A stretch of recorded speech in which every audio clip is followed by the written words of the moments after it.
일단 그 일반 준표의 무형자산부터 끝내고 이제 바로 메인 매출 점표로 들어갈 거예요. 지금 자료는 뽑아놨어요. 무형자산. 네, 무형자산은 어제 했던 유형자산이랑 비슷한데 이제 차이점 위주로 좀 보면 됩니다. 일단 가장 큰 차이는 형체가 있냐 없냐예요. 둘 다 목적은 사용 목적입니다.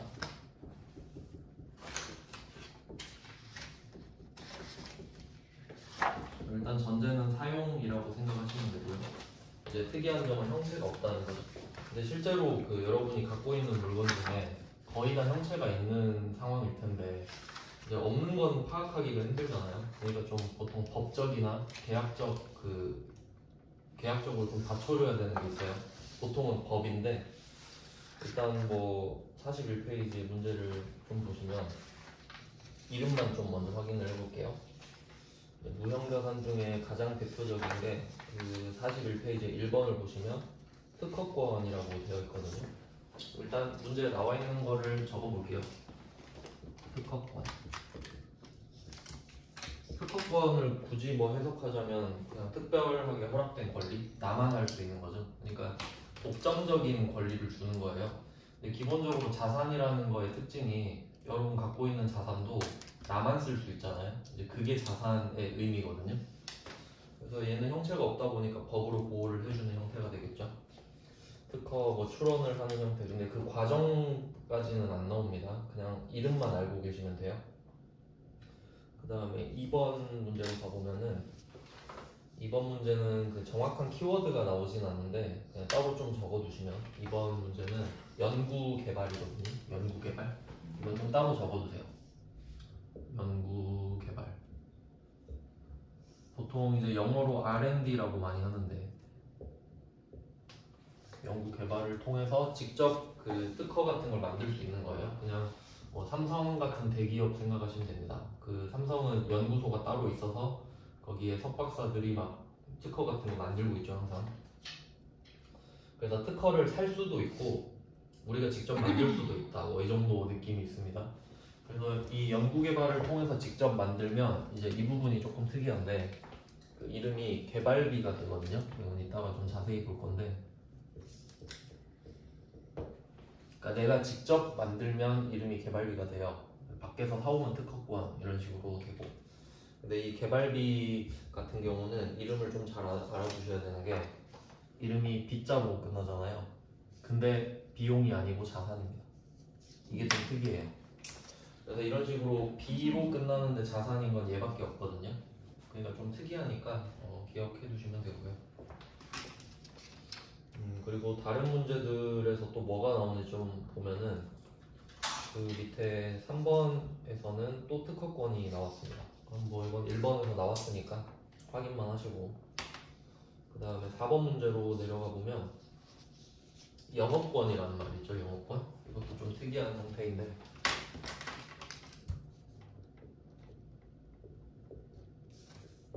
영업권은 일상적으로 뭐 들어보기는 좀 힘든 말인데 그 제가 이제 공부를 하면서 느낀 바로는 이게 그 회사끼리 좀 합병하고 뭐 그런 경우에 많이 나오는 경우인데 그냥 일상생활로 좀 대입을 해보면 저는 이 영업권을 보면서 그 P라고 생각했어요. P.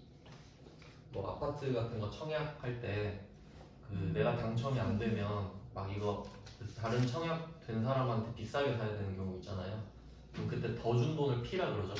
프리미엄 붙었다 해가지고 약간 그런 느낌이에요. 그러니까 뭔가 그 원래는 이제 회사를 사는 경우인데 회사를 정가보다 더 비싸게 주고 살 때 있죠. 그러니까 그 부분을 영업권이라고 하거든요. 근데 우리가 뭐 회사를 합병하고 그런 일이 일상적으로 있진 않잖아요, 일반인이. 그래서 이제 P라는 느낌으로 보시면 되고, 근데 또 실제로 이제 쓰는 경우는 그 바닥 권리금 정도? 내가 뭐 점포 같은 거 매매할 때 있잖아요. 근데 거기가 좀 목이 좋아. 막 사거리에 있는 가게다. 그러면 그 가게에 대한 뭐 보증금 외로 따로 그 권리금 줘야 되는 경우 있잖아요. 자리가 좋다는 이유로. 이제 그게 알고 보면 더 준 돈 아닙니까? 이제 그런 느낌으로 좀 보시면 돼요. 그러니까 개념 자체가 좀 특이한 거죠. 영업권은. 그러니까 개발비는 이름이 특이하고 영업권은 개념이 특이하고. 특허권은 그냥 별로 특이하진 않잖아요. 우리가 알고 있는 무형자산이 딱 특허권이거든요. 그래서 그 무형자산은 우리가 뭐 다 외울 필요는 없는데 그냥 이름이 보통은 권자로 끝나요. 왜냐하면 형체가 없잖아요. 그러니까 법으로 보호해주는 권리인 형태가 많거든요. 거의 그렇다는 거예요. 무조건은 아닙니다. 왜냐면 뭐 개발비도 있고 하니까요. 근데 우리는 이름을 다 외울 필요는 없으니까 이 정도로 좀 패턴을 알려드린 거예요. 그리고 뭐 문제가 별로 없죠. 얘는 그 어제 배웠던 유형자산에서 파생된 느낌이라서 그냥 뭐 취득하는 거랑 상각하는 거 이 정도만 보면 돼요. 그럼 일단 그 1번 문제를 한번 봐보죠. 1번 문제는 신제품을 개발하고 특허권을 취득하기 위한 수수료 이렇게 돼 있는데 그럼 주인공은 특허권이 되겠죠. 그럼 특허권이 무형자산에 포함되어 있다는 걸 알고 있으면 이 문제에서는 무형자산으로 처리할 것이라고 되어 있습니다. 그러니까 그냥 특허권 이름 써라 이 말이에요. 그래서 혹시 이제 사람들이 수수료 보고 수수료 비용 이렇게 회계 처리를 할 수도 있으니까 자산으로 하라고 언급을 해준 것 같아요. 그래서 답이 특허권이라는 자산이 됩니다. 별로 어려운 문제는 아니죠. 그냥 지식형 문제입니다. 아는지 물어보는 거예요. 그 다음에 2번 같은 경우가 좀 무형자산의 그 기본 문제라고 보시면 되는데 이거는 이제 R&D예요. 이 부분은 시험에 좀 잘 나오는 부분이니까 좀 자세히 설명을 해드릴게요. 이것도 엄청 자세히는 말고 그냥 느낌만 알려드리겠습니다. 이런 패턴으로 좀 시험이 잘 나와요. 왜냐면 이 부분은 안 배우면 모르기 때문에 시험에 좀 잘 냅니다. 이제 연구 개발을 따져보면 일단 연구를 먼저 하고 개발을 하는 형태예요. 그럼 이 말은 뭐냐면 연구를 하다가 이제 연구에서 결과가 안 나면 개발까지 이어지지 않을 수도 있다는 소리예요. 그러니까 연구만 하다가 끝나버리는 경우도 많이 있어요. 연구에서 성과가 나야 개발로 들어가거든요. 그러니까 개발은 구체화시키는 단계라고 보시면 돼요. 그래서 보통 그 제약회사 쪽에 이게 많거든요. 연구개발이 약 만드는 회사 있죠. 그쪽에서는 이제 약을 하나 신약을 개발하면 대박 터지고 그런 경우가 좀 많아요. 그래서 보통 그 뉴스 같은데 보면은 임상실험 3단계 돌입했다. 뭐 대충 그런 느낌이 나오면 이제 개발이 들어갔다 그런 느낌인 거예요. 근데 시험에 그렇게까지 구체적으로 말하진 않고 그냥 그런 기준이 있다는 거 정도만 아시면 돼요. 그럼 이때 연구를 할 때 돈이 들어갈 거 아니에요. 그럼 이때 연구할 때 들어간 돈을 연구비라고 할 텐데 이제 그건 다 비용 처리합니다. 성과가 안 날 수도 있거든요. 근데 이제 개발 쪽으로 넘어가면 개발 쪽은 그런 선이 있어요. 이제 확정되는 시기, 그러니까 이 선만 넘어가면 이제 거의 됐다라고 보는 그런 기준이 있거든요. 그럼 뭐 우리가 정할 필요는 없고 정해져 있는데 그럼 이때 개발에 들어가서도 그 선을 넘지 못하고 끝나는 경우도 있을 거 아니에요. 그럼 이제 그때까지 쓴 돈도 비용 처리입니다. 확실한 게 없기 때문이죠. 근데 그 기준을 넘어가서 이제 돈을 쓰게 된다. 그러면 그때부터 쓴 돈은 다시 자산으로 바뀌는 겁니다. 내 돈이 나가지만 다시 무형자산의 형태로 바뀌는 거죠. 그래서 지금 이 2번 문제에서 물어보고 싶은 거는 이걸 알고 있는지 물어보는 거예요. 그래서 연구할 때 쓴 돈은 다 비용인데 개발은 선을 넘어가기 전까지도 비용이고 넘어가면 자산이다. 이걸 알고 있느냐? 이걸 물어보고 싶은 거거든요. 그러면 어쨌든 연구 때 쓴 돈이랑 개발인데 선을 넘어가지 못한 경우에도 다 비용이잖아요. 이 두 개를 합쳐서 경상 연구개발비라는 계정 과목이 있습니다. 이름이 좀 긴데 여기 개발비가 들어가죠. 연구도 들어가고.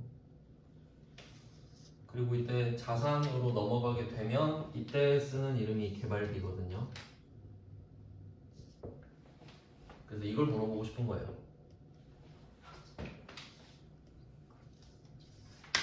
이게 말 문제로도 꽤 많이 나오는데 이걸 분계 문제로 옮긴 게 2번 문제예요.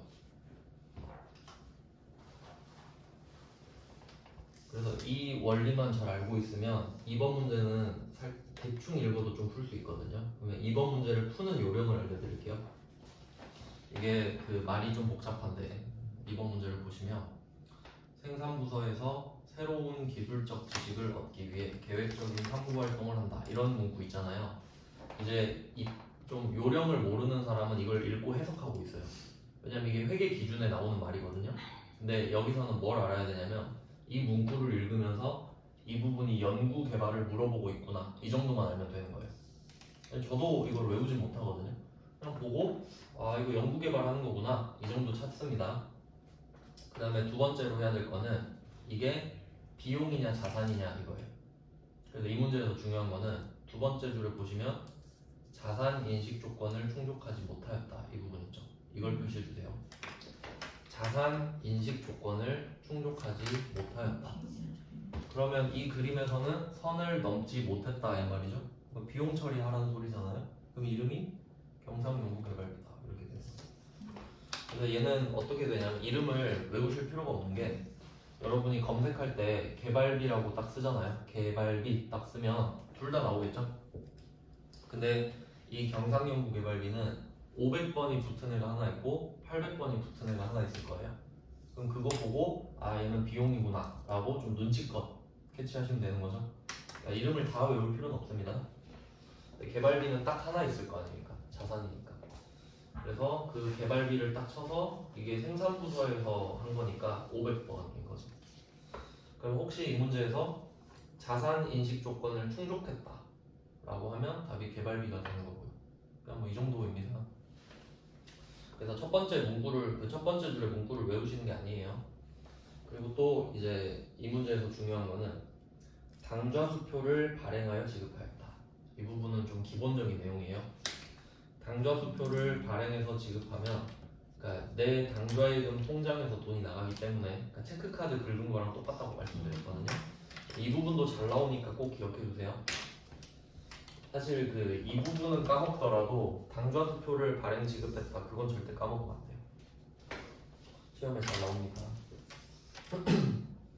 뭐 그에 비해서 1번 문제는 그냥 보통예금에서 계좌이체 한 거니까 보통예금 나가면 되죠. 2번 문제는 두 가지가 있었고 무형자산은 문제를 잘 내지 않기 때문에 제가 그 찾아낸 게 1번, 2번 정도예요. 그 이외에는 잘 없었거든요. 그 다음 이제 3번, 4번은 삼각 문제입니다. 삼각.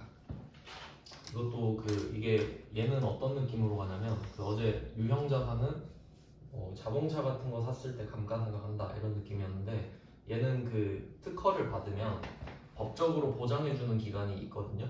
그러면 그 기간만큼 엠빵 치면 되는 겁니다. 뭐 똑같은 원리죠. 그러면 한번 볼게요. 3번 문제. 특허권이 나왔습니다. 그러면 이게 특허를 딱 받았을 때 5년 동안 보장해 주는 건가 봐요. 참고로 특허는 그 보장 기간이 끝나면 이제 남들한테 그 레시피를 풀어야 돼요. 이제 그래서 남들도 만들 수 있고 막 제약회사가 특히 그렇죠. 그래서 그게 5년인 거고 이제 정액법이라고 나왔네요.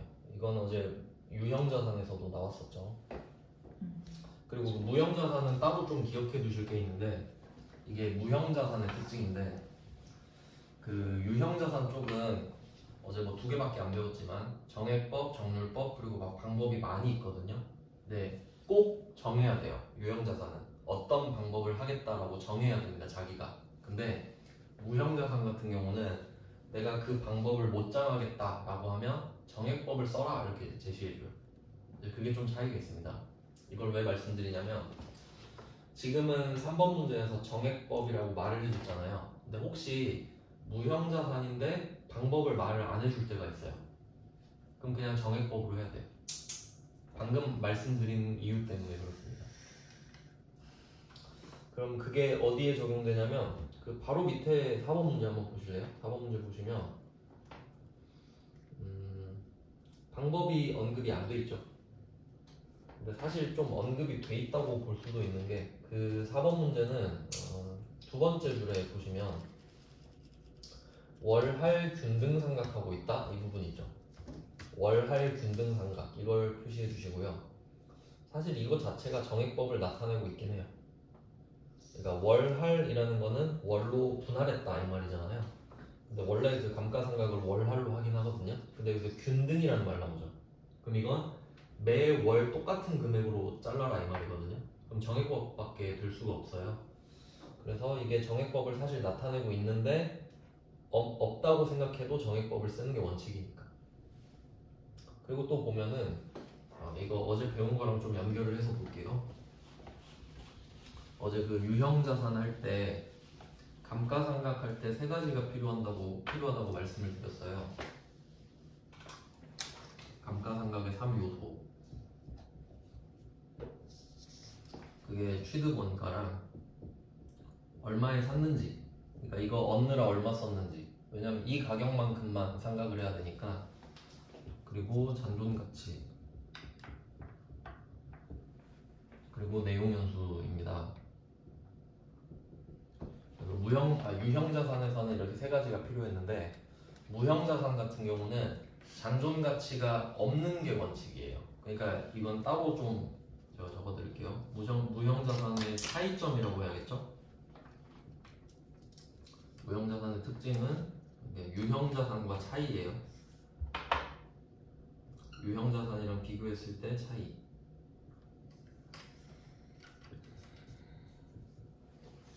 첫 번째가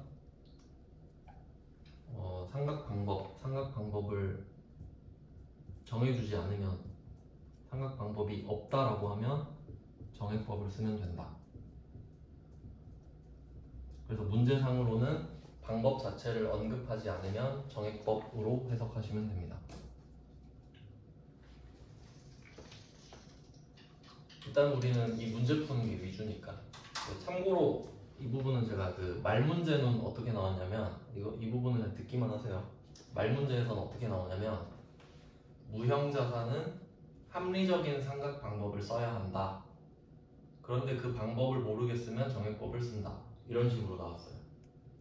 그러니까 말로 나오면 그렇게 자세히 설명해 주는데, 이렇게 문제로 풀면 그렇게 자세히 설명 못 하잖아요. 그러니까 그냥 방법 없으면 정액법이다. 이렇게 해석하면 된다는 거예요. 그 다음에 두 번째 특징은 잔존가치. 잔존가치는 그러니까 없는 게 원칙이에요. 없는 거. 그러니까 뭐 없다라고 해도 되고 0이라고 해도 되죠. 정확히는 없음이 맞아요. 그러니까 무형자산에서 잔존가치를 말을 안 해주는 게 이상한 건 아니란 소리예요. 그 어제 풀었던 유형자산 문제는 정액법인데 잔존가치가 없어도 0이라고 말을 해줬거든요. 근데 무형자산은 그냥 말을 안 해줘요. 왜냐면 없는 게 원칙이니까. 이 두 가지 알고 계시면 문제를 좀 매끄럽게 풀 수 있습니다. 그러면 3번 문제를 한번 풀어볼게요. 이건 상각이니까 역시 12월 31일이고 자동결산 항목인데 금액만 찾으시면 되거든요. 근데 이게 단순하게 나오는 게 아니고 이제 무형자산 쪽은 왜 그런지 모르겠는데 좀 독해 문제로 내요. 그래서 그런 문제를 하나 풀어보겠습니다. 계산 문제보다는 독해 문제에 가까운 문제예요. 그럼 여기에 나와 있는 상황을 제가 다 적어볼게요. 2022년 1월 10일에 취득했다라고 합니다.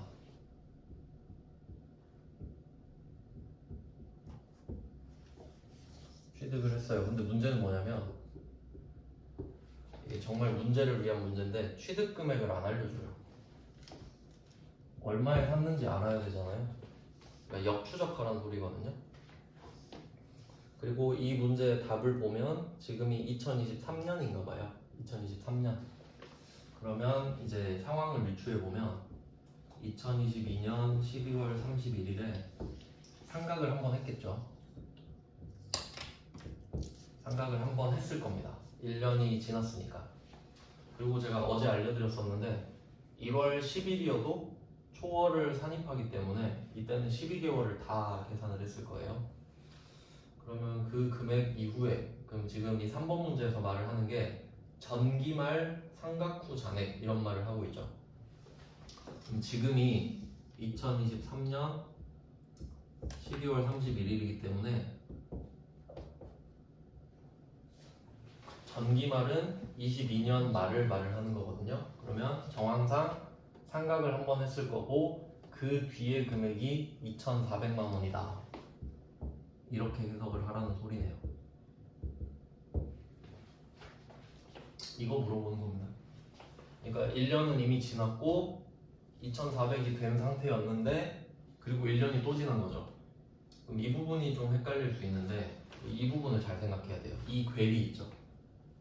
전기말이랑 지금 단기말. 그러면 딱 1년 지났거든요. 1년이 지났죠? 그러면 실제로 여러분은 이 1년치를 사용했단 말이에요. 사용은 했죠, 실제로. 시간이 지났으니까. 근데 회계 처리가 안 돼 있는 거예요. 회계는 항상 늦게 따라오잖아요. 그러니까 우리도 그렇잖아요. 돈을 먼저 쓰고 가계부에 적죠.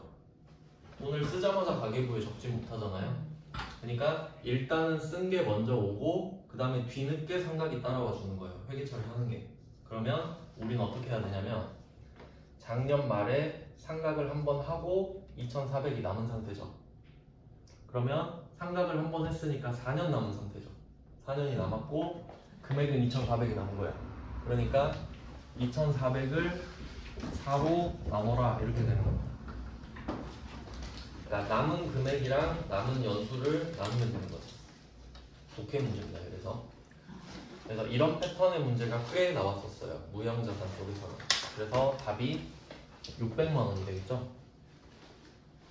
왜냐면 지금 연도에는 12개월을 다 썼을 거니까.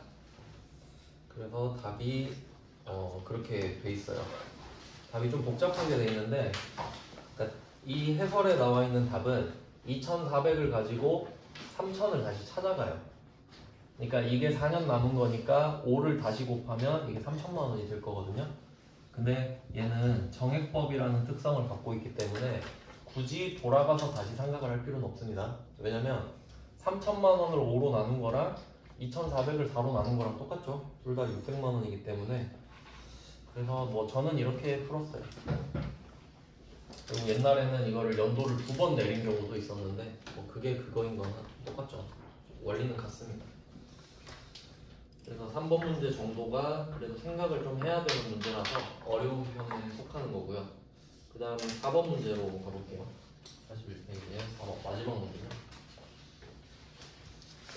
4번 문제는 이거는 영업권이 나왔고요. 이번은 취득원가를 말해줬네요. 취득원가를 알려줬어요. 얘도 일단 상황 판단을 먼저 해야겠죠. 2024년 4월 15일에 취득했다. 5,400만 원을 샀다. 그리고 답을 보시면 24년도니까 지금 같은 해죠, 같은 해. 12월 말 결산을 회계 처리를 해라.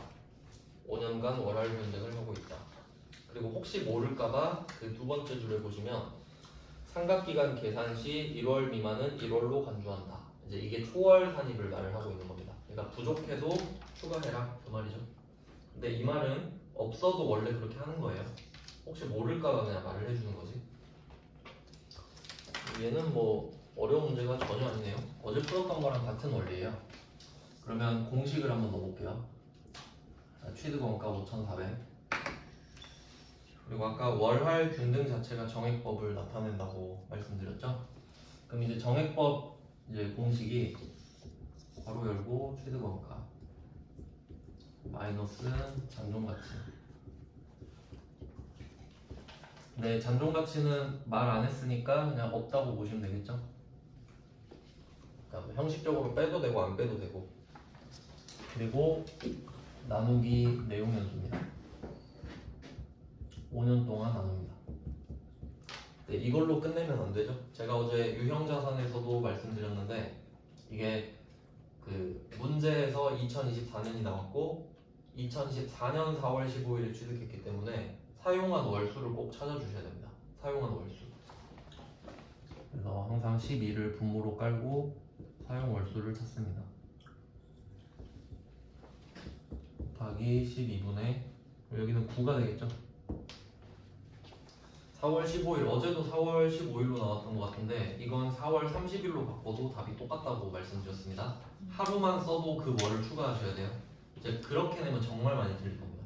하루만 써도 추가하고 마지막 달을 빼주면 되니까. 그래서 이렇게 하면 810만 원이 나오고 일단은 금액만 구하시면 됩니다. 얘는 입력하는 방법이 중요하지 공개를 할 필요는 없거든요. 그래서 뭐 무형자산은 일단은 이 정도? 무형자산은 원래 이론 쪽으로 문제가 많이 나오는 주제예요. 일단 우리는 분계 위주로 하고 있기 때문에 이렇게 하면 일반 점표는 일단은 끝났고요.